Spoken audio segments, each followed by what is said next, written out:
여러분 안녕하십니까? 천상철입니다. 항저우 아시안게임에서 국민들에게 큰 기쁨을 안겨준 선수단이 오늘 귀국했습니다. 종합성적 금메달 수로는 3위지만 금은동 메달을 합치면 일본을 앞질렀습니다. 우리 선수 상당수가 1, 20대 젊은 선수들이어서 내년 파리올림픽에 대한 기대를 높이고 있습니다. 잠시 돌아와 이 소식부터 전하겠습니다.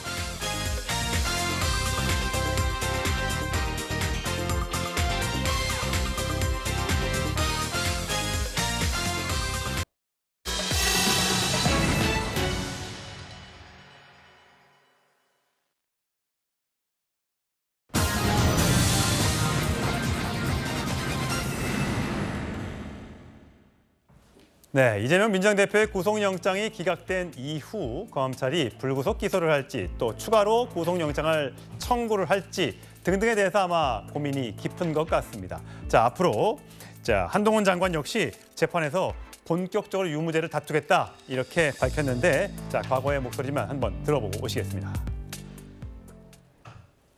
인권의 최후 보루라는 사실을 명징하게 증명해 주신 사법부에 깊은 감사의 말씀을 드립니다.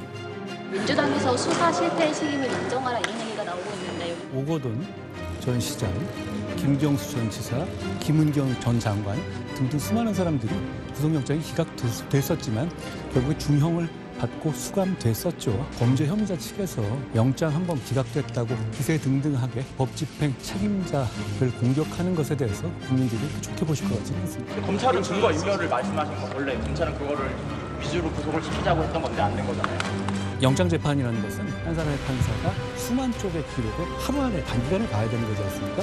그런 한계가 있습니다. 결과적으로 보면 재판에서 유무죄에서 책임을 지게 되는 것은 본 재판에서 결정되는 겁니다. 재판이 진행되고 있으니까 보시면 나중에 저희가 공감하실 거라고 생각합니다. 예, 검찰이 고민을 하고 있는 것 같습니다. 이재명 대표에 대한 여러 가지 의혹 중에서 위증교사 혐의에 대해서 따로 기소를 할 가능성, 또 앞에 백현동 개발 특혜 의혹과 쌍방울 대북 송금 의혹에 대해서 영장을 재청구할 가능성 등등에 놓고 고민이 깊어지고 있는 것 같습니다. 윤기찬 위원장이 보시기에는 영장 재청구 가능성이 있습니까? 저는 가능성이 더 커지고 있다고 봅니다. 아, 그래요? 예를 들어서 지금 민주당의 대응 자체가 그 가능성을 키우고 있고요. 그러니까 이게 영장 심사 단계에서 영장 기각인 것은 이건 죄의 유무를 갖다 정하는 게 아니잖아요. 원래 민주당도 그렇게 주장을 했었거든요. 그렇기 때문에 재판을 받을 수 있는 권리를 달라, 불구속 재판의 원칙을 지켜달라 이렇게 얘기하다가 영장 기각이 되고 나서 마치 두 가지 혐의에 대해서는 죄가 없는 양 이렇게 주장을 하면서 이게 무리한 수사다, 조작 수사다, 마치 정치 수사다 이렇게 되고 있기 때문에 이런 논란이 3년 이상 갈 수 있어요. 이게 기소가 된다고 치면요. 아마 1심에서 최종 판결 나올 때까지 3년 이상 걸린다고 치면 3년 동안에 검찰에 대한 민주당의 공격은 그런 식으로 될 거예요. 그렇다면 검찰 입장에서 보면 그렇다면 보강 수사해가지고 영장을 다시 청구해서 민주당의 관점대로 그렇게 다시 한번 받아보겠다. 이런 내부 논의가 분명히 있을 수 있는 것이고요. 또 하나는 일반적으로 이번 사건에 대한 대응뿐만 아니고 이런 류의 사건 대응이 많았던 거죠. 이전에 보시면 최근에 윤관석 의원의 경우도 그랬고요. 그러니까 영장 기각된 거에 대해서 검찰이 이거 내가 납득 못하고 수사에 지장을 초래할 우려가 있다라고 판단이 되면 그럼 구속의 필요성을 주장해서 법원에 다시 한번 청구할 수 있는 것은 제도적 장치가 있는 거예요. 따라서 여기에 대해서는 민주당 입장에서 나 이거 열심히 대응하겠다라고 이 정도만 반응을 했으면 좋은데 마치 무죄가 된 것처럼 무죄의 판단을 받은 것처럼 검찰의 공격 소재로 삼는 것은 오히려 재청구에 검찰 입장에 힘을 실어주는 게 아닌가. 최진영 변호사님. 지난해 1심 법원에서 보면 교사를 포함한 위증과 증거인멸 혐의로 총 400여 건이 선고가 있었는데 이 중에 거의 절반 정도가 징역형을 선고받은 바가 있다고 합니다. 적지 않은 비중이 있는 것 같은데 이제 위증 교사 부분 이걸 추가 기소한다는 건 무슨 의미로 받아들일 수 있습니까? 이게 쉽게 말하면 법원 재판부를 속인 거 아닙니까? 왜냐하면은 사실과 다르게 기억에 반해서 위증을 하도록 해서 법원의 판단을 잘못하도록 했기 때문에 일반적으로 이제 판사들 같은 경우에 가장 싫어하는 유형 중에 하나가 위증 교사와 위증죄입니다. 그렇기 때문에 조금 전에 얘기하신 것처럼 지난해 1심에서 있었던 사법 영감을 보면은 위증과 위증교사, 증거인멸 같은 경우에는 상당 부분 실형 선고했다라는 것이 바로 그 부분이거든요. 왜 법원을 속였냐 했는데 이번 같은 경우에도 지금 보면은 법원의 결정을 사실 저희는 존중할 수밖에 없는데 그중에 범죄 사실이 소명됐다는 부분이 위증교사 아니겠습니까? 그리고 위증교사했는 그 부분과 관련해서 영장을 청구했던 사유가 뭐냐면은 이 사안이 예전 경기도지사 선거 과정에서의 허위 사실 유포 그 부분이 2심까지 벌금 300만 원이 나오면서 사실상 경기지사가 끝날 수 있는 그 상황 속에서 대법원에서 무죄가 나는데 그 무죄 판결의 결정적인 사유가 바로 이와 같이 이재명 그 당시 경기지사가 직접 증인한테 전화를 해가지고 이거 좀 위증해줘라는 취지로 해놨던 그것이 바로 중대한 증거란 말이에요. 그러다 보니까 이 사안이 다른 거 다 변론으로 한다 하더라도 그 당시에 있었던 사건의 위증교사 그 사건만으로도 매우 중대한 범죄이기 때문에 이것만 불리게 해서 기소를 하고 나아가 다른 부분 같은 경우에는 아직까지 소명이 덜 됐다 하면은 결국 검찰은 뭐 하겠습니까? 더 추가적인 소명을 하기 위해서 수사를 할 수밖에 없는 그런 상황이다 보니까 결국 현재 상황 속에서는 이 위증교사 부분에 대해서 분리해서 그것만 기소하고 나머지 부분은 추가적인 조사를 해서 추가적인 증거가 나오면은 그때는 추가적인 고속영장 청구 그 부분에 대해서도 열린 상태에서 지금 수사가 진행되지 않을까 예측을 합니다. 자, 김현수 후보님, 오늘 민주당 검찰 독재 정치 탄압 대책위원회에서 검찰은 증거 차고 넘친다더니 이제와 보강수사 타령한다. 공소권 남용해서 괴롭히겠다는 집착이 심하다. 검찰 수사가 아니라 정치 공작에 몰두하는 습관을 고치지 못하고 있다. 이렇게 반론이 나왔어요. 그러니까 지금 1년 6개월 동안 수사했지 않습니까? 수사했고 한동훈 장관이 그렇게 얘기했지 않습니까? 이게 조작 수사하고 증거가 없다라면 100% 영장은 기각될 것이다 그래서 영장은 반드시 인용될 것이다라고 수차례에 걸쳐서 얘기를 했거든요. 피의사실 공포하듯이 도어 스태핑하듯이 했잖아요. 근데 기각됐지 않습니까? 그럼에도 불구하고 다시 이거를 뭐 영장을 단독 보도에 놨던데 그 혐의점에 대해서 보강 수사도 하지도 않은 시점에 그 재청구를 한다. 그것도 시점까지 정기 회기가 끝나는 그 시점에 재청구할 것이다라는 식의 검찰 발도 단독 보도까지 나와 있어요. 여전히 검찰은 그동안에 그 검찰권을 남용해서 수사관이 정치를 하고 있다는 그 비판의 지점에서 한치도 지금 벗어나지 않고 있다라는 것을 저희가 지적한 거고요. 그리고 지금 계속해서 왜 이 세 건으로 이제 영장을 이제 신청을 했잖아요. 그러니까 백현동 건과 대북송금 건은 혐의가 소명되지 않아서 다툴 여지가 있다라고 했지 않습니까? 그런데 이중 교사 혐의에 대해서 소명된 것으로 보인다라고 했어요. 그런데 백현동 건과 대북송금 건에 대해서는 그렇게 이것이 무죄라는 것이 아니다라고 강변하면서 이 이중 교사 건도 소명된 것으로 보인다라는 것이지 유죄라는 게 아님에도 불구하고 이건 유죄인 것처럼 또 주장하는 것은 서로 앞뒤가 안 맞는 주장이다. 이 말씀까지 덧붙입니다. 근데 이게 그래서 위증교사는 먼저 기소를 할 수 있다는 거죠. 예를 들면 다른 거 함께 기소하지 않고 원래 병합 기소라는 게 원칙은 아니에요. 수사 끝난 것마다 기소하는 것이 원칙이고요. 법원에서 서로 간에 병합 신청을 해서 검찰이 신청하든 피고인이 신청하든 해서 병합을 받아주면 그것이 재판부에서 결정할 일인 것이지 반드시 검찰이 이걸 분리기소, 병합기소 여기에 대해서 정치권에 왈가왈부할 게 아닌 거고요. 또 하나는 그러니까 말씀하신 대로 위증교사의 혐의에 대해서는 이게 사실 재판에 다툴 이런 증거조사 범위가 적어요. 본인 위증한 사람이 자백하고 있고요. 따라서 이게 증거조사 범위가 작다는 것은 재판에 오랜 시일이 안 걸린다는 겁니다. 그러니까 먼저 재판부, 검찰 입장에서는 그것부터 판단받는 게 원칙이고 그것이 피고인의 이익에도 부합하는 바입니다. 두 번째는 나머지 혐의에 대해서는 사실은 그 영장 판사가 한 얘기에 대해서 서로 간에 얘기가 다른 거잖아요. 이것이 890자 정도의 여러 가지 의미를 실었단 말이에요. 근데 이걸 애써 민주당에서는 평가절하하고 있는 것이고 그렇기 때문에 검찰 입장에서는 그러면 민주당의 의견대로 보강수사하겠다 해가지고 거기에 대한 유무, 이 보강수사 잘했는지 아니면 이게 직권 남용인지 여부에 대해서는 법원이 판단하는 겁니다. 이것이 정치권에서 검찰에 대해서 사전적으로 이거 하지 마, 이렇게 할 수 있는 게 아니에요. 예를 들어서 정치권이 할 수 있는 거, 입법부가 할 수 있는 거는 보편성 있는 제도적 장치예요. 국민적 시각에서 볼 때 이렇게 영장 재청구하는 것이 문제가 있다 그러면 입법으로 영장 재청을 막든지요.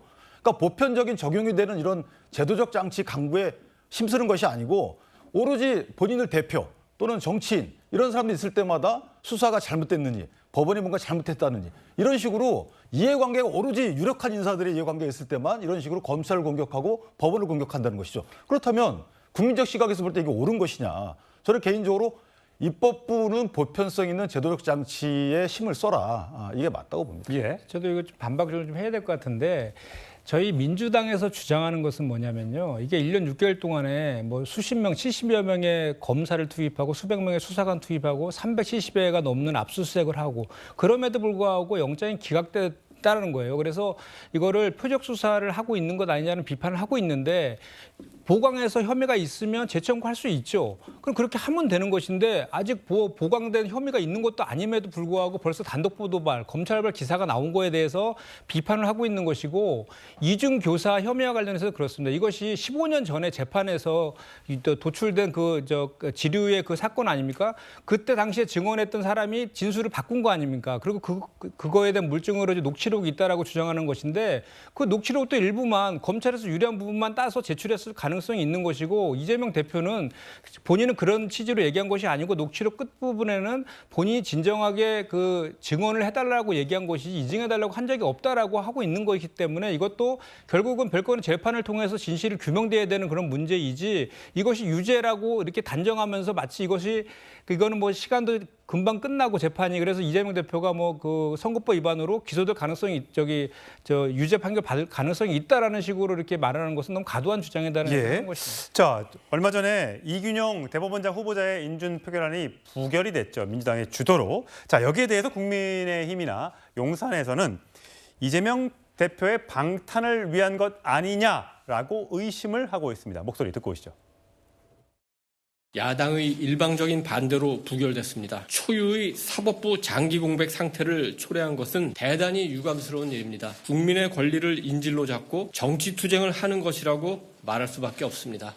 민주당은 권순일 전 대법관처럼 이재명 대표를 무죄로 만들어줄 이재명 대표 방탄 대법원장을 원하는 것입니까? 사법부는 이재명을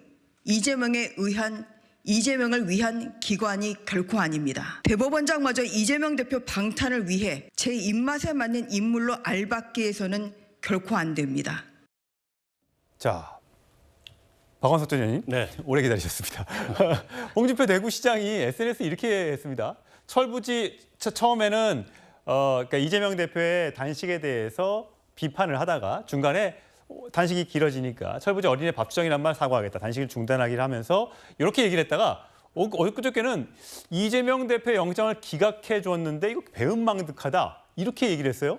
근데 저 말씀은 좀 이치에 맞지 않는 게 영장 전담 판사가 사실과 법리에 따라서 판단을 하는 게 아니고 사법부 수장의 그 국회 인준을 앞두고서 정치적 결정을 했다 이런 말씀을 하는 거잖아요. 저런 식의 이제 법원의 독립성을 흔드는 말씀을 제가 보기 하는 건 좀 곤란하다고 생각하고요. 이균영 후보자는 좀 부결 될 만했다고 생각합니다. 어쨌든 이게 35년 만에 부결이고 이례적인 일이기는 한데 그만큼 논란이 많았습니다. 이분 뭐 농지법 위반도 있었고 또 공직자윤리법 위반도 있었고 증여세 탈루, 뭐 아파트 찬스 여러 가지 의혹이 있는데 근데 대법원장 후보자가 법을 잘 몰랐다라는 식의 항변을 하면서 더더욱 이게 청문위원들을 할 말 없게 만드는 상황이었거든요. 때문에 그 정부에서 전혀 문제가 없는 이 대법원장 후보자를 추천을 했는데 야당이 그걸 부결시켰다면 앞서 국민의힘에서 논평한 대로 이게 좀 방탄 부결이다 이런 얘기가 나오는 게 합당하다고 보지만 그런 게 아니고 저런 분이 사법부 수장을 했을 때 과연 그 대법원이 또 우리 사법부가 인권의 최후의 보루로서 또 공정한 어떤 이 삼권 분립의 한 축으로서 제 기능을 할 수 있을까에 대한 우려를 많이 했기 때문에 저는 부결된 거라고 보고 근데 국회가 가지고 있는 헌법적 법률적 권한을 가지고 부결을 선택하는 건데 그걸 저렇게 정치적으로 해석하는 것은 제가 보기에는 이제 삼권 분립을 잘 인정하지 않는 이제 그런 발상이어서 바람직하지는 않다고 봅니다. 예. 자, 이재명 대표는 단식 치료 중에 강서구청장 보선 유세에 참석을 하려고 했다가 2시간 만에 취소를 했습니다. 그 이유가 과연 무엇일까? 해석이 좀 분분한데요. 자, 목소리부터 듣고 오시겠습니다. 표결에 참석하시게 된 계기가 있으신가요? 그 당무 일정 바뀌는 혹시 언제쯤 하실 계획이 있으신지. 표결에 참여하신 소감이 어떻게 되시나요? 일정을 따로 낼 거니까요. 참고해 주시죠. 강서 구청장 선거가 투표율이 좀 낮은 것 같은데 많은 분들이 이번 보궐선거에 참여하셔서 우리 민심이 어떤지, 우리 국민의 뜻이 어떤지를 꼭 보여주시기를 바랍니다. 예, 이재명 대표가 분명히 어저께 강서구청장 보선 유세에 나올 것이다라고 예고했다가 돌연 취소하면서 그 이제 해석이 분분했는데 김태우 국민의힘 구청장 후보는 이렇게 얘기를 했습니다. 범죄 피의자가 무슨 얼굴로 나서겠느냐. 민주당 후보에 불리할 것으로 판단해서 안 나온 거다. 이렇게 했더니 민주당에서는 당연히 막말 대잔치가 갈수록 심해지고 있다. 사면받으니 눈에 보이는 것이 없느냐라는 날선 반응이 나왔습니다. 이제 선거가 투표일이 11일이니까 며칠 안 남아서 점점 더 과격해지고 있는 것 같은데 김현정 대변인 파악하시기에는 왜 안 나온 거로 알고 계세요? 저도 녹색병원 좀 다녀왔거든요. 예. 근데 이제 실제로 당 대표께서 이재명 대표께서 당무 복귀라든지 그러니까 현장으로 복귀하는 것과 그 강서구 보궐선거에 유세 지원하고 이런 것들에는 의지가 대단히 강하세요. 근데 이제 아시겠지만 전날 법원과 이제 국회 두 가지 일정을 소화했잖아요. 그러면서 컨디션이 좀 더 나빠지신 것 같고 본인이 이제 겉으로는 약간 좀 괜찮아 보이지만 또 내부적으로 회복하는 것들이 좀 문제가 있는 것 같아요. 그리고 현장 유세 같은 경우에는 또 큰 목소리로 또 얘기도 해야 되고 또 현장에 돌발 상황도 있을 수 있기 때문에 그런 판단을 해서 아마 그 참석을 안 하신 것 같고요. 지금도 그 선거 기간 중에는 꼭 본인의 의지는 나가시려고 하는 의지가 대단히 강하시다는 것도 덧붙여 드리고, 근데 이제 이것을 여당에서 특히 이제 그 김태우 캠프 측에서는 뭐 중대 범죄자라면서 무슨 낯짝으로 나오냐 이런 식의 또 막말을 막 쏟아붓던데 김태우 후보야말로 건설업자로부터 골프 12번 접대받고 뭐 향응 제공받고 인사청탁하고 해서 중대 범죄 비리자로 대법원에서 유죄 판결받은 당사자 아니겠습니까? 그런 지적을 할 만한 자격 자체가 없는 후보가 저렇게 하는 것은 선거에서 아무리 불리해졌다 하더라도 기본적인 예의를 지켰으면 좋겠다. 이 말씀 좀 드리고 싶고요. 이번 선거는 기본적으로 김태우 범죄자에 대한 사면과 그 공천을 통해서 그 김태우 그리고 윤석열 대통령 그리고 여당이 국민의힘에 대한 정권 심판론적인 성격이 될 수밖에 없는 선거지 않습니까? 거기에다가 최근에 영장이 기각되면서 그 두 가지가 이제 맞물려서 이 선거전이 이제 치러지고 있는 상황이라서 이재명 대표께서 현장에 가지 않고 병상에서 선거를 지휘하든 간에 그 프레임이나 그 구도는 그대로 유지될 것이기 때문에 선거 결과에는 큰 영향을 미치지 않을 것이다 저는 생각합니다. 최 변호사님, 그 사전 투표율이 가장 높게 나왔어요. 20%를 넘겼단 말이죠. 물론 본 투표율의 투표율까지 봐야겠습니다만 이렇게 22%나 되는 20%가 넘는 보궐선거 투표율을 기록을 했단 말이죠. 이게 이제 양당에서는 서로 유리하다. 다 우리 그 지지층들이 결집한 그 효과다라고 얘기하는데 어떻게 생각하세요? 좀 전에 그 이재명 대표께서 직접 얘기를 하셨는 거 아니겠습니까? 지금 현재 보궐선거 투표율이 너무 낮아가지고 이걸 동료를 해야 된다라고 얘기를 들으면서 지금 현재 이재명 대표께서 현 상황을 제대로 파악하고 있는가에 대해서 좀 의문이 좀 들었었습니다. 지금 말씀하신 것처럼 지금 현재 실질적인 사전투표 같은 경우에는 오히려 작년에 있었던 전국 그 선거에 있어서의 어떤 사전투표율보다 더 높은 상황인데 마치 투표율이 너무 낮다라고 하는데 과연 지금 현 상황을 제대로 파악하고 있는가에 대한 좀 의문이 들었다라는 점을 좀 일단 짚고 싶고요. 나아가 지금 이 부분 같은 경우에는 뭐 사전 투표가 보통은 이제 30% 내지는 사전 투표가 아니고 지금 재보궐선거는 투표율이 30% 내지 40% 전후로 되는데 지금 거의 20%, 22% 정도, 23% 정도까지 하는 걸 보면은 아마 본투표까지 갈 경우에 상당히 어떻게 보면은 재보궐선거이기는 하지만 거의 총선 내지는 전체 어떤 그 전국 지방선거 정도에 이를 정도의 어떤 그 투표율이 나올 것 같다. 다만 이 부분에 대해서는 더불어민주당 같은 경우에는 표가 결집되고 그래서 젊은 층들의 어떤 투표율이 상당히 높아진다라고 해서 청신호가 켜졌다라고 하고 그 반면에 국민의힘 같은 경우에는 이 상황이 뭔가라고 하지만 그럼에도 불구하고 지금 당대표를 비롯해서 전력을 좀 투구하고 있기 때문에 오히려 조직 선거에 있어서 많은 어떤 사전 투표율이 있었다라고 지금 하고 있어서 뚜껑은 열어봐야 되겠습니다만 아직은 정말 이 상황이 어떤 식으로 진행될지에 대해서는 결과는 좀 더 지켜봐야 하는 상황이 아닌가 생각합니다. 김기찬 부위원장. 네, 말씀하신 것 중에 김태우 후보자가 뭐 골프 접대 이런 것 등으로 대법원 확정 판결 받았다고 그런 취재를 읽었는데 그런 적은 없는 걸로 글쎄 제가 알기로는 없어요. 대법원 확정 판결 받은 것은 공익 제보한 내용 중에 일부가 공익 제보 사항에 해당하지 않기 때문에 공무상 비밀 누설 혐의로 받은 거지. 좀 혹시나 혹시나 고발당하실까 봐 제가 얘기를 한 거고요. 오해가 없으시길 바랍니다. 그런 내용은 전혀 없습니다. 그러면 복직 사유에 대해서 논란의 여지가 있었던 것이지 그것도 확인된 사실은 아닙니다. 명확히 해줬으면 좋겠고 김태우 후보가 원색적인 발언을 한 건 맞지만 사실은 이제 그 말을 돌려한 거죠. 그 이재명 대표에 대한 여러 가지 국민적 시선이 피고인과 피의자의 지위가 국민적 시선에서 부정적 작용할 수 있기 때문에 안 왔을 수도 있다는 것이고 또 하나는 사실 이재명 대표 입장에서 보면 제가 예전에 우리 당 보면 당대표를 오지 말라고 하는 경우도 있어요. 아, 그래요? 캠프에서. 예전에 한번 실제 있었잖아요. 저희 모 대표의 경우에는 이게 이제 부정적 영향이 끼칠 수 있을 것 같으니까 각 지역 선거 캠프에서 오지 말아 주십시오 이렇게 한 적도 있거든요. 근데 이재명 대표의 경우에는 사실 오지 말아 달라고 할 수 있는 여지가 없잖아 있는 것이 기풍화 이전 문제가 있어요. 이재명 대표께서 대선 후보자 시절에 강서구의 재산이다 했던 김포공항이 계양구로 지역을 옮기면서 그때 선거운동할 때는 김포공항 이전해야 된다고 하셨거든요. 그렇다면 입장이 난해할 수가 있단 말이죠. 그 입장에서 이리 밝힐 수도 없고 저리 밝힐 수도 없고요. 그렇기 때문에 아마 본인이 곤란한 입장 때문에 안 가시거나 아니면 지역에서의 그런 여론 때문에 오지 말라고 하셨거나 뭐 둘 중에 하나 아닐까 싶어요. 예. 박원석 전 의원 보시기에는 이번 선거 결과가 양당의 지도부에 혹시 변화나 뭐 이런 정치적 파장을 낳을 수 있다고 보십니까? 별거 아닐 거라고 생각하십니까? 사실은 구청장 선거에 이렇게 큰 정치적인 의미를 부여하는 게 좀 이례적이죠. 예. 그러니까 총선 앞두고 유일한 서울 지역의 선거이기 때문에 이게 이제 서울과 수도권 민심의 바로미터가 될 수 있다. 이런 평가에 기초해서 선거의 의미가 굉장히 커졌는데요. 아무래도 지금 야당 입장에서는 지지자들의 투표 동기가 굉장히 뚜렷하고 투표 열기가 높아지는 상황이고 여당 같은 경우에 조금 이제 선거의 명분이 떨어진다. 특히 김태우 후보가 유죄 판결, 대법원 확정 판결을 받은 지 얼마 안 돼서 사면복권 받고 다시 본인이 원인이 됐던 선거에 출마한 거여서 근데 이 재보궐선거라는 것이 이번에 이제 사전투표율이 이례적으로 높긴 한데요. 지지자들이 투표장에 많이 나가는 쪽이 이기는 선거거든요.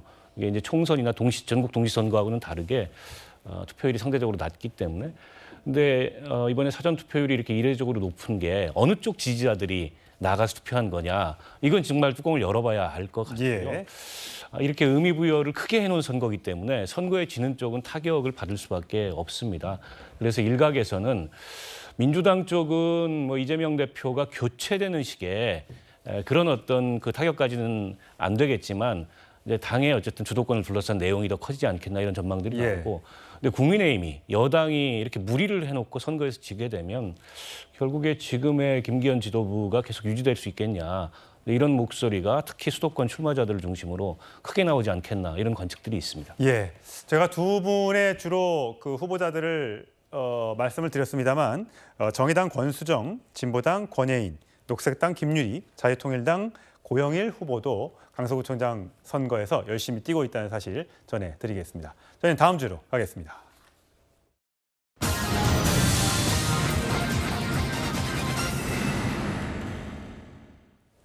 예, 이번에 좀 시선을 돌려서 온라인 커뮤니티에서 굉장히 화제가 되고 있는 목격담 하나를 소개할까 합니다. 바로 한동훈 법무부 장관인데 어제 토요일이었는데 예술의 전당에 간 모양입니다. 공연을 보러 갔는데 뭐 강남에 있고 또 워낙 많은 사람들이 목격을 해서 셀카를 찍어주고 하느라고 한바탕 난리가 난 모양입니다. 저희 영상에 준비되어 있는지 모르겠는데 영상을 좀 보실까요? 예, 저렇게 바바리 차림으로 가서 시민들의 셀카 요청에 대부분 다 응해주고요. 저렇게 운동화 차림과 옆에 같이 간 지인이 한 명 계신 것 같고요. 이렇게 다 일일이 찍어주고 전부 다 워낙 많은 사람들이 저걸 목격을 하고 SNS에 자기 계정에 올리다 보니까 뭐 여러 각도에서 저런 모습들이 많이 포착이 됐습니다.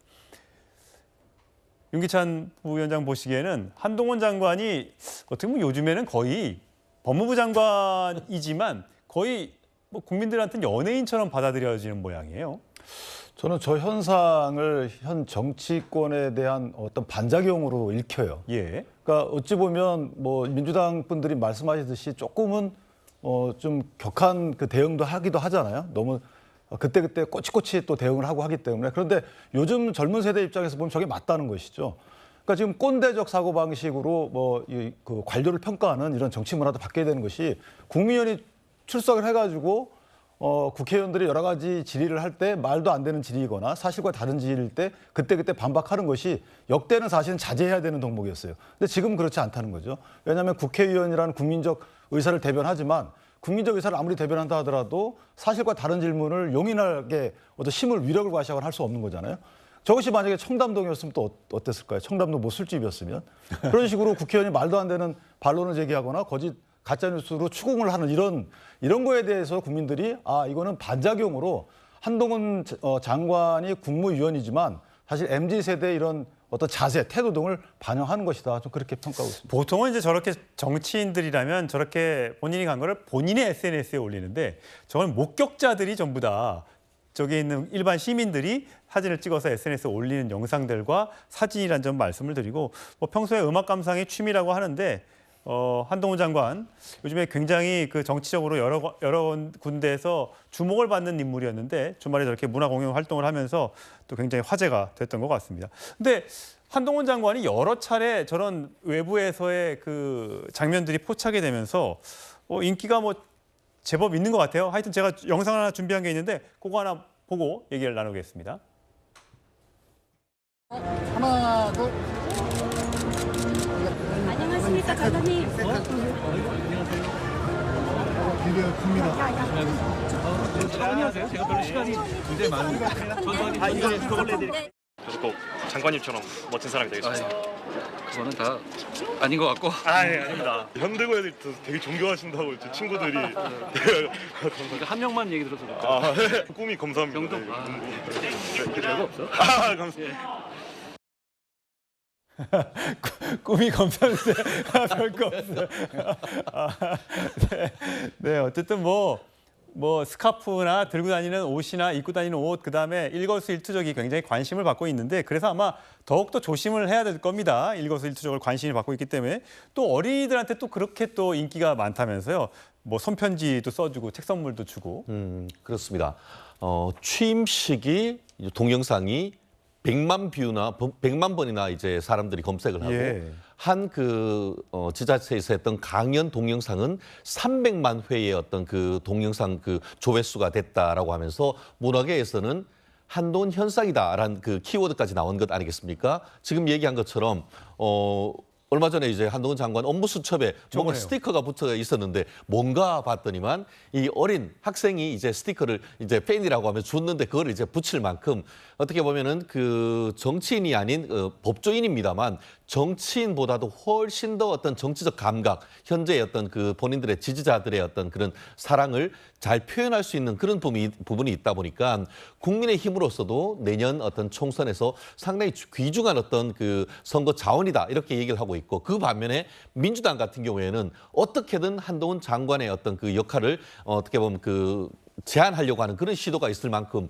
있는데 현재 전체적으로 봤을 때는 한동훈 장관은 단순히 어떤 보수의 어떤 그 전사 이런 것라기보다는 중도, 여성 이런 국민의힘에서의 어떤 지금까지 약한 그 부분을 보완할 수 있는 그런 어떤 키워드의 어떤 상징으로 지금 커가고 있는 그런 상황이라서 한동훈 장관의 앞으로의 행보가 주목되는 어떤 상황 아닌가 생각을 합니다. 예. 자, 한동훈 장관 민주당에서는 지금 탄핵을 할 수도 있다라는 얘기가 나오고 있는 와중에 자, 한 장관이 과연 정치를 할 것인가 말 것인가, 탄핵안이 제기되기 전에 할 것인가 말 것인가 등등이 굉장히 화제가 되고 있고 궁금증을 낳고 있는데 자, 김종인 전 비대위원장이 이렇게 얘기를 했습니다.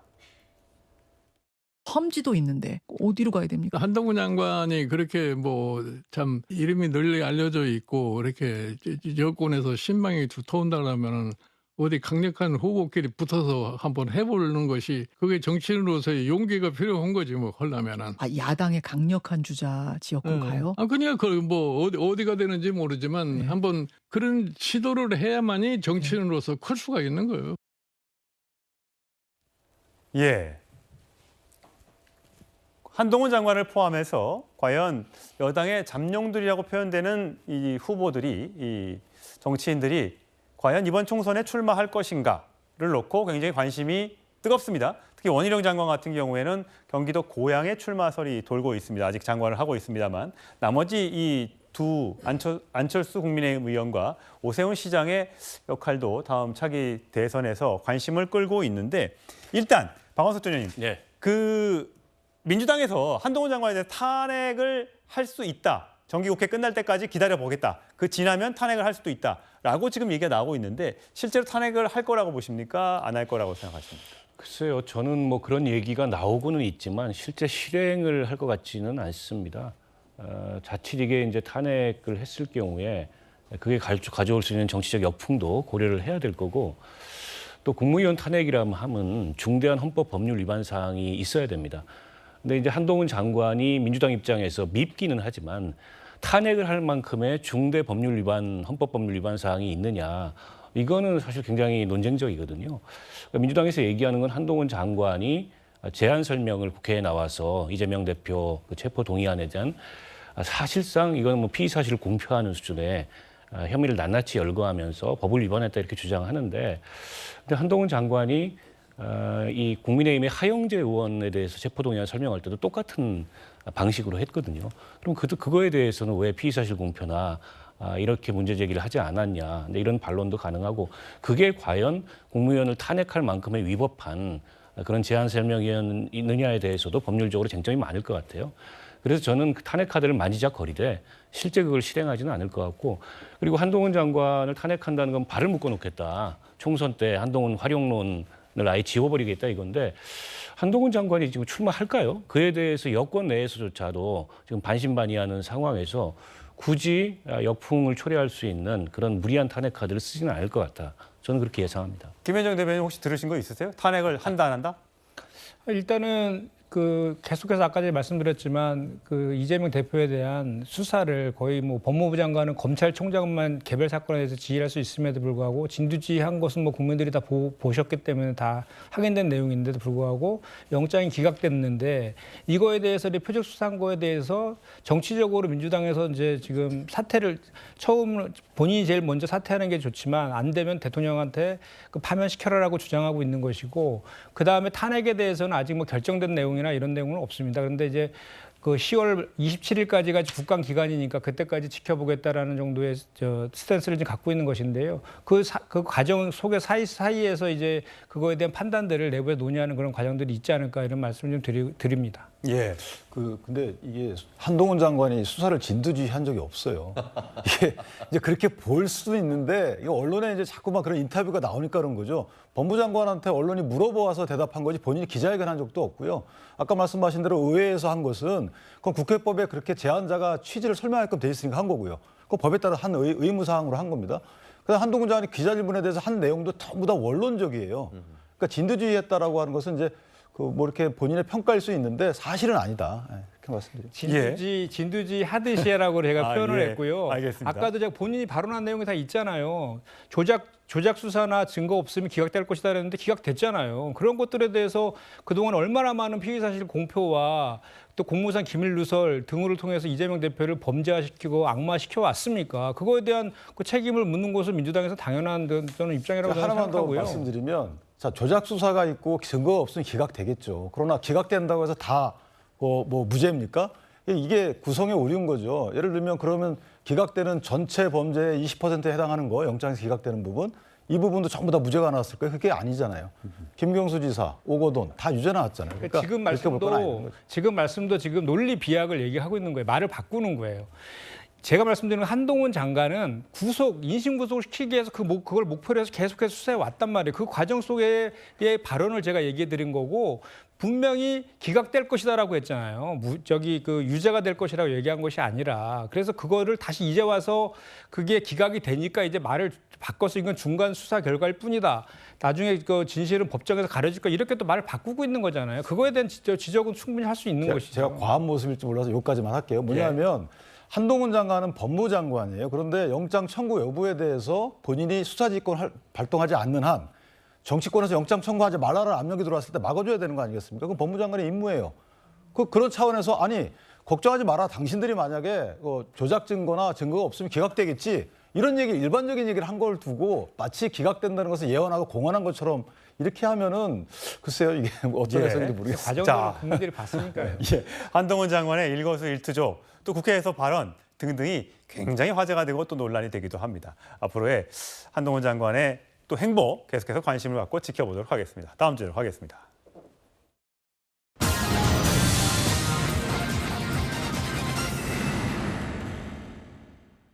네, 어제 잠시 전해드렸습니다만 국민의힘 하태경 의원이 험지 출마에 대해서, 그러니까 수도권 서울에 출마하겠다 이렇게 출사표를 던졌습니다. 어제 그 발언 먼저 듣고 오시겠습니다. 제가 정치를 계속하는 한 해운대는 영원한 제 마음속의 지역구입니다. 보잘것없는 저 하태경을 삼선의 정치인으로 성장시켜주신 해운대는 대한민국 정치 1번지입니다. 자, 최진영 변호사님. 부산 해운대에서 3선을 한 하태경 의원 울먹이면서 본인의 지역구를 떠나 서울에 출마하겠다라고 밝혔습니다. 어딘지는 아직 모르겠습니다만 뭐 일각에서 거론되고 있는 건 뭐 정청래 의원의 지역구 뭐 등등이 거론이 되고 있습니다. 진짜 험지로. 자, 이렇게 되면 여당 내 다른 중진 의원들, 특히 이제 PK나 TK라고 하는 국민의힘의 텃밭 지역에서 거기에는 이제 신인들한테 기회를 주고 나머지 다선 중진 의원들은 다 서울이나 수도권으로 올라와서 한번 붙어봐. 이게 가능하겠습니까? 지금으로서는 1번 타자가 안타를 치고 나갔다 이렇게 표현할 수 있겠죠. 그것도 조금 늦었다라고 얘기하는 것이 지금 중론 아니겠습니까?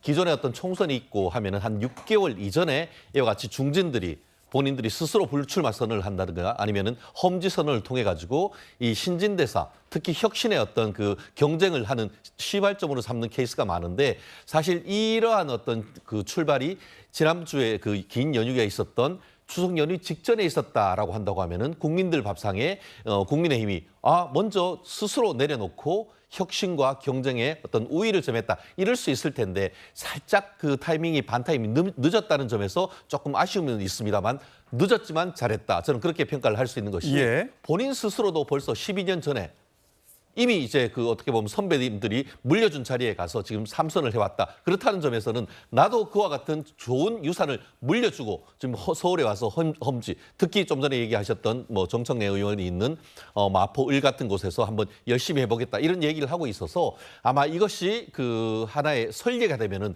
이후에 많은 중진들이 스스로 압박을 많이 받을 겁니다. 아마 고민했던 분들도 없지 않을 텐데 이런 부분에 있어서 결국 무슨 챌린지 하듯이 이어서 계속 있게 된다고 하면은 그것이 여든 야든 아마 이제 그 물갈이의 어떤 출발점이 된다는 점에서는 어쨌든 산뜻하게 스타트를 끊었다 이렇게 평을 하고 싶습니다. 지금 뭐 여든 야든 하셨으니까 좀 김두관 민주당 의원이 이렇게 얘기했습니다. 하태경 의원이 내년 총선에서 부산을 떠나 서울에서 출마하겠다고 밝혔다. 양당 혁신 경쟁이 이제 시작됐다. 제2의 김부겸, 제2의 김영춘이 본물처럼 나왔으면 좋겠다. 그러면서 색출한다, 뭐 자수해라, 고름 짜내겠다. 바퀴벌레는 패배의 언어고 혁신과 희생, 기득권을 내려놓기는 이런 게 바로 승리의 언어다라고 얘기를 하고 있습니다. 자, 김현정 대변인 보시기에는 민주당에서도 이런 움직임. 근데 문제는 뭐냐면 다선 중진은 모두가 해당되는 것이 아니고 특히 이제 그 비명계로 불리는 다선 중진 의원들 제가 그래픽을 좀 준비해 봤는데 혹시 특정 계파에 있는 특정 인물들에게만 그런 험지 출마, 지역구를 버리고 나와라 이렇게 강요하지 않겠느냐라는 그런 걱정을 하시는 분들도 계신데 거기에 대해서는 어떻게 판단하세요? 이재명 대표가 어떻게 공천을 하실 거라고 생각하세요? 네, 그거는 뭐 가능하지 않은 시나리오고요. 오히려 뭐 언론 보도나 이런 걸 통해서 보면은 친명 인사 중에 다선 의원 중에 뭐 험지로 나간다 이런 보도들이 오히려 더 나온 적이 있고요. 지금 저 관련돼서는 지금 사실은 지난번에 김은경 혁신안이나 그런 내용 중에서도 혁신 공천한 내용들 중에 뭐 그런 내용들이 좀 포함되어 있습니다. 그리고 또 당내에서도 그 전에 동일 지역 3선 하신 분들은 좀 험지 출마해라 이런 것에 대한 논의들도 좀 진행 중인데 그것이 지금 지지부진한 건 사실이죠. 그래서 하태경 의원이 지금 뭐 사실은 친윤 인사의 공천설이 파다하잖아요. 이제 그럼에도 불구하고 본인이 먼저 선제적으로 험지 출마를 하겠다고 선언한 거는 전 대단한 의미가 있다고 보고 결국은 총선에서 승리하기 위해서는 어느 당이 더 혁신하느냐 이런 문제 그리고 국민들을 감동시키냐의 문제이기 때문에 저희 민주당에서도 저런 것들과 관련해서는 내부적으로 좀 치열한 혁신 논의를 통해 가지고 좀 따라서 본받을 필요는 있다고 봅니다. 예, 과연 누가 더 잘하는 공천이 될지 국민들이 지켜보고 있을 겁니다. 자, 저희는 다음 주로 가겠습니다.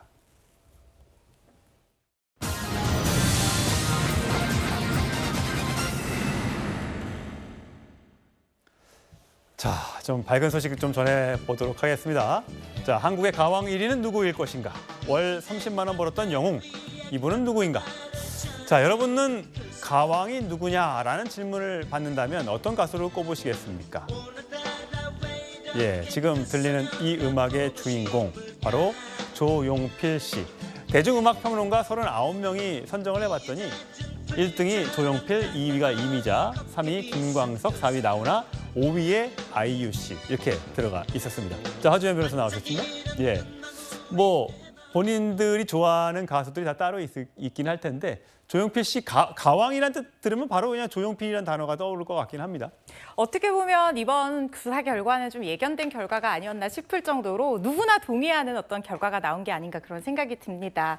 조용필 씨가 이번 설문조사에서 1위를 차지한 것이 사실 팬심에만 기댄 것이 아니라 전문가들이 평가를 한 내용이기 때문에 음악성, 대중성, 영향력 이런 것들을 종합적으로 평가한 어떤 결과가 아니었나 이런 생각이 들고요. 지금 1위에 올랐는데요. 조용필 씨 68년 록그룹 애트킨스의 기타리스트로 데뷔를 했었어요. 그리고 여러 밴드를 거쳐서 솔로 가수로 나섰는데 누구나 다 아는 노래죠. 정말 국민가요라고 볼 수 있는데 돌아와요 부산항해가 히트한 것을 시작으로 창밖의 여자, 단발머리가 수록된 이 1집은요. 국내 첫 밀리언셀러를 기록한 음반입니다. 그야말로 한국 대중음악계의 살아있는 전설이라는 생각이 드는 것이요. 여러 수많은 히트곡뿐만 아니라 지금 예술의 전당 7년 연속 공연한 기록도 보유를 하고 있고요. 그야말로 뭐 최다 관객 동원 기록부터 시작해서 여러 기록들을 다 보유를 하고 있는 가수예요. 박효재 평론가가 평가하기를 소리의 탐구자다, 대중음악의 역사의 단연이다 이렇게 평가를 했고요. 또 조혜란 평론가는 어떻게 얘기를 했냐면요. 참 재밌습니다. 만약에 한국이 무인 우주 탐사선을 실어서 보낸다고 하면 그 안에 딱 한 곡만 실어야 된다면 바로 조용필 씨의 곡을 실어야 된다 이렇게 평가를 예. 하기도 했습니다. 자, 그럼 제 세 분한테 설문조사해 보겠습니다. 자, 조용필 씨의 노래 중에 혹시 좋아하는 노래 있으면 하나씩 좀 얘기해 주시죠. 저는 뭐 다 좋은데 그 중에서도 기억에 남는 거는 킬리만자로의 표범인가요? 예. 랩이었잖아요. 랩. 그거 뭐 가사가 길어가지고 잘 기억은 못하지만 어쨌든 그 분위기나 그 내용 이런 것들이 여러 장르, 그러니까 여러 그 직업계층에서도 본인들 어떤 뭐 그 커리저용으로 쓸 수 있는 그런 거라서 좀 기억에 많이 남습니다. 박원석 전 의원은 노래로 한번 좋아하는 워낙에 히트곡이 많아서요. 네. 저는 조용필 씨의 그 꿈이라는 노래, 화려한 도시를 그 노래를 굉장히 좋아합니다. 예. 정치인들한테도 그 가사가 굉장히 의미심장해요. 그렇군요. 노래방 가시면 꼭 부르시는 노래고. 예. 최지 변호사님. 제 18번 곡은 여행을 떠나요. 예. 저는 항상 떠나고 싶은 그 마음인데 예. 노래방에 진짜 가끔 가면은 정말 떠나고 싶은 그 마음을 제가 시작하면은 주위 사람들 같이 소리 지르고 난리도 아니었던 것 같습니다. 예. 이렇게 국민들이 이렇게 노래 한 곡씩을 다 이렇게 외우고 있고 부를 수 있는 노래가 정말 조용필 씨니까 가능한 것 같습니다. 조용필 씨 제가 좋아하는 곡은요. 바운스거든요. 근데 이 곡을 왜 제가 좋아하냐면요. 조용필 씨는 그야말로 진화하는 가수라는 생각이 들어요. 그러니까 본인의 어떤 음악적인 태생인 밴드 음악이라든가 좀 올드한 사운드에만 한정된 것이 아니라 새롭게 젊은 세대들에서 유행하는 어떤 노래나 이런 것들이 있으면 받아들여서 자기 것으로 소화해서 다시 신곡을 발표하는, 그래서 지금 데뷔 55주년이고 50년생임에도 불구하고 여전히 현역 가수이자 살아있는 전설이라는 수식어가 정말 잘 어울리는 가수라는 생각이 들거든요. 그러니까 바운스라는 곡은 사실 EDM이라고 해서 젊은 층이 좋아하는 전자음악을 조용필 씨만의 스타일로 소화해서 발표했을 때 굉장히 큰 반향이 일었던 곡이고요. 올해 말에 정규 20집 앨범 발표를 앞두고 작년 11월과 올해 4월에 조금씩 맛보기로 곡들을 공개를 하고 있거든요. 특히 올해 4월에 공개한 Feeling of You라는 곡을 보면요. 그 뮤직비디오가 애니메이션이었어요. 그것도 요즘 젊은 세대들이 굉장히 영상을 좋아하잖아요. 그런 것들을 반영해서 여전히 녹슬지 않는 감각을 보여준 그야말로 조용필 다음 선택이 아닌가 하는 생각이 듭니다. 지난 보니까 나훈아 씨도 그 연세에 춤추는 뮤직비디오를 공개해서 굉장히 화제가 되기도 했는데 어쨌든 이 대단한 가수 밑에 5위에 아이유 씨가 올라와 있는 것도 굉장히 참 놀랍네요. 아이유 씨야말로 이 젊은 세대임에도 불구하고 이렇게 나란히 이름을 올릴 수 있는 가수로서 좀 자격이 있지 않나 하는 생각이 드는 이유가, 아이유 씨는 싱어송라이터예요. 그러니까 본인만의 어떤 음악성으로 젊은 세대의 곡뿐 아니라 김창완 씨와 협업을 해서 우리 선배 가수들의 곡들도 너무 자기만의 스타일로 잘 소화해서 부를 줄 아는 그야말로 음악성 있는 가수고, 목소리도 또 독보적이잖아요. 거기다가 뭐 드라마라든가 영화에서 연기도 멋지게 보여주면서 그야말로 K-팝, K-문화의 아이콘이 아닌가 하는 생각이 들어서 어떻게 보면 수긍이 가는 결과가 아닌가 싶습니다. 예, 아이유 씨도 참 아이유 씨지만 또 젊은 가수 중에 트로트에 요즘에 새로운 황제라고 불리는 임영웅 씨가 있잖아요. 임영웅 씨가 오늘 뭐 예능에 나오는 모양인데 미리 이제 공개한 그 발언 중에서 예전에 30만 원을 벌었다고 하길래 이거 하루인가 했더니 이게 월 30만 원을 벌어서 아르바이트로 전전했던 그런 시절이 있었다면서요? 심지어 무명 시절에 데뷔하고 나서도 한 달 수입이 30만 원의 시절을 보냈다고 해요.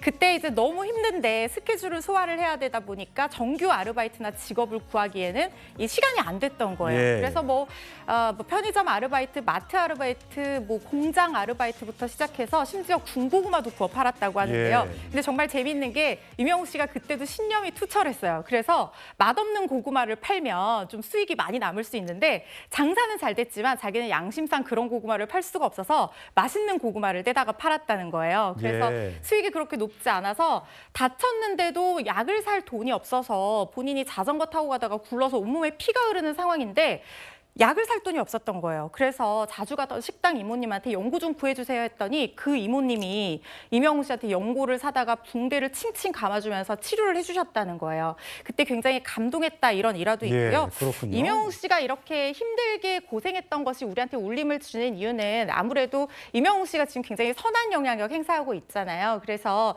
아마 이렇게 어려웠던 시절을 천재가 그 노력으로 극복을 해서 지금 응답을 받는 이것이 희망의 메시지를 주기 때문이 아닌가 싶습니다. 그럼 지금은 어느 정도 나와? 그러니까 월 30만 원 벌던 시절이 있었지만 지금은 광고도 많이 찍고 또 콘서트 하면 매번 매진 행렬이고 해서 굉장히 많이 벌 것 같은데 유재석 씨를 수익에서 앞질렀다는 얘기가 있대요? 그야말로 현존하는 최고의 그 수익을 벌어들이는 스타가 아닌가 싶은데요. 한 달 수입이 30만 원이 채 되지 않았다고 했잖아요. 작년 상반기에만 375억을 벌어들인 것이 상반기에만? 아닌가. 네, 작년 상반기에만 지금 그런 얘기가 나오고 있습니다. 임영웅 씨 콘서트 티켓이 한 13만 원 중반 정도 가격이 나온다고 하니까요. 3회 정도 콘서트만 해도 거의 100억 원 가까이 벌어들이는 수준이라는 거예요. 그리고 뭐 일부의 얘기에 따르면 회당 출연료가 뭐 기본 1,000억이 넘어간다. 부르는 게 몸값이다. 이런 얘기가 나오고 있으니 사실 임영웅 씨 얼마를 주더라도 모시기만 하면 좋겠다라는 곳들이 여러 곳이라는 거예요. 그래서 뭐 그야말로 수입 어마어마할 것으로 추정이 되고 있고요. 출연료가 1,000억은 아니겠죠? 이 네, 잘못 보신 근데 뭐 상태인데. 일부의 주장입니다.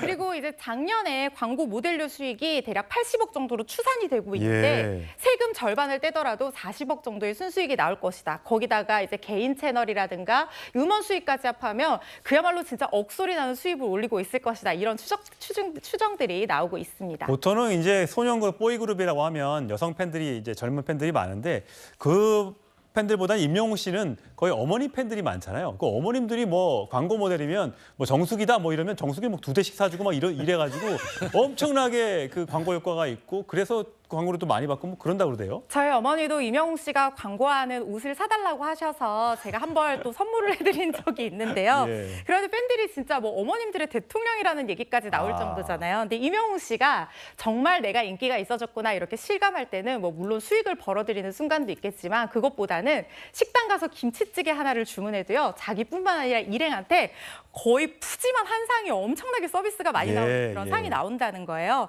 그때 정말 감동한다라는 얘기를 하기도 했고요. 또 오늘 이제 방송된 예능에서 살짝 나올 얘기이기는 한데 이제 재산을 주고 싶다는 팬들이 있다는 거예요. 무슨 자기 재산을 임영웅 씨한테? 자기는 오히려 주고 싶다는 거예요. 그래서 가수 토니 씨의 어머니가 임영웅 씨한테 나도 내 재산 주고 싶다 이렇게 얘기를 해서 토니 씨의 가슴이 쿵할 그런 말씀도 하셨다고 하는데요. 임영웅 씨와 이 팬들은 서로의 이름으로 기부를 하는 선한 영향력 행사하는 걸로 굉장히 유명합니다. 네. 실제로 수 테일러라는 한 미국의 이 한국계 할머니 팬은요. 임영웅 씨 생일, 뭐 본인 생일 뭐 이런 것들 기념일들 맞아서 임영웅 씨 이름으로 한국의 아동들을 위해서 기부 활동을 하기도 하세요. 이번 추석에도 $1,000를 기부했다고 하는데 이렇게 서로의 이름으로 선한 영향력을 행사하는 게 팬사랑, 가수사랑의 모범이 아닌가 싶습니다. 예, 저거야말로 진정한 팬덤이다 싶습니다. 네, 저희는 마지막 주제로 가겠습니다.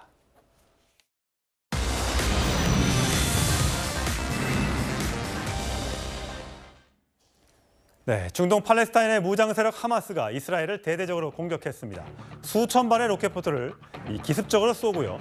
육해공으로 수백 명의 무장 대원을 침투시켜서 군인은 물론 민간인까지 인질로 잡아갔습니다. 이스라엘도 곧바로 응징에 나섰습니다. 팔레스타인 가자 지구에서 알자지라 기자가 방송을 하고 있는데 그 뒤로 꽝 소리와 함께 건물이 저렇게 화양이 휩싸입니다. 얼마나 놀랐는지 저렇게 얼굴을 찡그리고 있죠. 자, 이번 충돌로 양측에서만 500명 넘는 사망자가 발생했다고 합니다. 여기에 또 레바논, 헤즈볼라까지 협공에 나서면서 전쟁의 판이 점점 더 커지고 있습니다. 근데 문제는 늘 중동의 화약고라고 불리는 팔레스타인의 가자 지구입니다. 지리적으로는 이집트와 이스라엘 사이에 위치해 있는데 양국의 편입되기를 반복하다가 94년부터 팔레스타인 자치구로 인정이 됐습니다. 그런데 2006년에 이스라엘과 팔레스타인 간에 무력 충돌이 발생했고 이스라엘이 안보를 이유로 이 팔레스타인 국경을 완전 봉쇄하면서 가자지구 주민들이 생활고에 시달려 왔습니다. 자, 짧게는 닷새간의 분쟁, 길게는 50일 넘도록 이어지는 전쟁이 반복돼 왔지만 이번 사태가 5차 중동 전쟁으로 비화하는 건 아닌지 벌써부터 걱정이 됩니다. 우크라이나전이 지속하는 가운데 중동 정세마저 불안해진다면 국제유가나 세계 경제에도 악영향이 우려됩니다. 게다가 이게 유대교 안식일 새벽에 사실상 무방비 상태에서 공격을 받은 이스라엘이라 그 충격이 더 크다고 합니다. 제2의 진주만 상륙작전이라는 말이 나올 정도로 또 모사드 등 정보기관의 정보 실패, 거액을 들여서 설치한 로켓 방어 시스템인 아이언돔, 여기 다 돈 들여봤자 구멍이 뻥뻥 뚫린 것 아니냐 이런 지적이 나옵니다. 자, 우리로 돌아와서요. 이 호시탐탐 미사일 발사 연습을 하고 잠수함을 띄우고 급기야 러시아와의 무기 거래 의혹까지 받고 있는 북한이 우리 바로 머리 위에 있다는 사실 절대 잊어선 안 되겠습니다. 뉴스톱10 마치겠습니다. 전 다음 주에 돌아오겠습니다. 고맙습니다.